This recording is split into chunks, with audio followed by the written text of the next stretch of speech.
जन्नत की पुकार में आपका स्वागत है। उत्तर गुजरात के बनासकांठा जिले के अमीरगढ़ स्थित सरकारी विनय कॉलेज में सेमेस्टर 1 के नव प्रवेशित विद्यार्थियों के लिए भव्य प्रवेशोत्सव का आयोजन किया गया।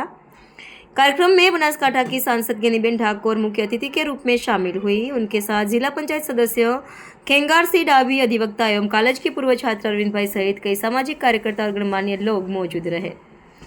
कार्यक्रम की शुरुआत सांसद द्वारा नवप्रवेशित विद्यार्थियों को कुमकुम तिलक लगाकर स्वागत करने से हुई। इसके बाद दीप प्रज्वलन और अतिथियों के सम्मान के साथ समारोह का शुभारंभ किया गया।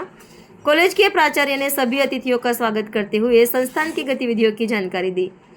इस अवसर पर शिक्षकों ने विद्यार्थियों को अनुशासन, शिक्षा और व्यक्तित्व विकास का संदेश दिया।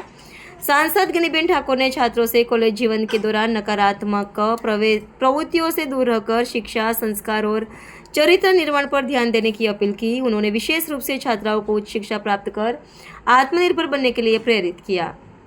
कार्यक्रम में लगभग 350 छात्र छात्राओं ने भाग लिया और पूरे उत्साह के साथ प्रवेशोत्सव को सफल बनाया। प्रिंसिपल आदरणीय सोनारा साहेब, भाई अरविंद भाई, કોલેજના અધ્યાપકગણ અને કોલેજના વિદ્યાર્થી ભાઈઓ અને બહેનો, સોનારાજી પહેલી વખત કોલેજના વિદ્યાર્થીઓને સંબોધન કરું છું।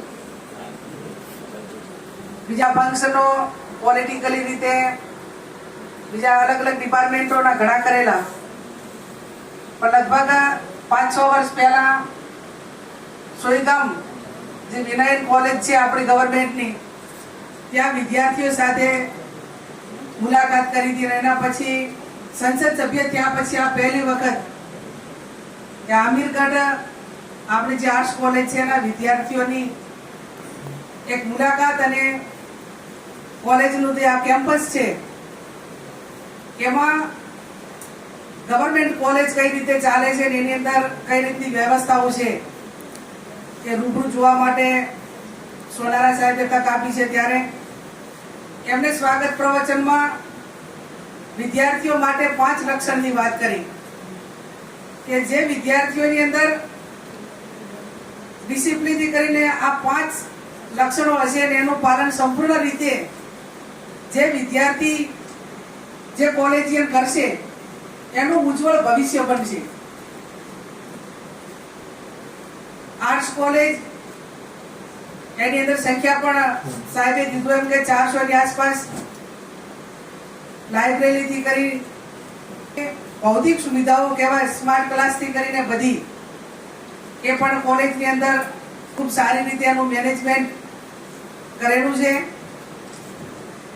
અત્યારે આપની એટલે તમારી બધાની જે વિદ્યાર્થીઓની કોલેજિયનની જે ઉંમર છે એ 18 થી કરીને 21 વર્ષ અને એમાં ખાસ કરીને 25 વર્ષ સુધી દરેકે ભણવા માટેનો આ સમય હોય છે કે 5 વર્ષથી કરીને 25 વર્ષ સુધી તમે જે એજ્યુકેશન મેળવવા માંગતા હો એ સારી રીતે ગુણવત્તાવાળું એજ્યુકેશન મેળવો તો તમારી જે ભવિષ્યની જે ઉજળી તકો છે એના ઉપર આધારિત તમારું ભવિષ્ય નક્કી થાય।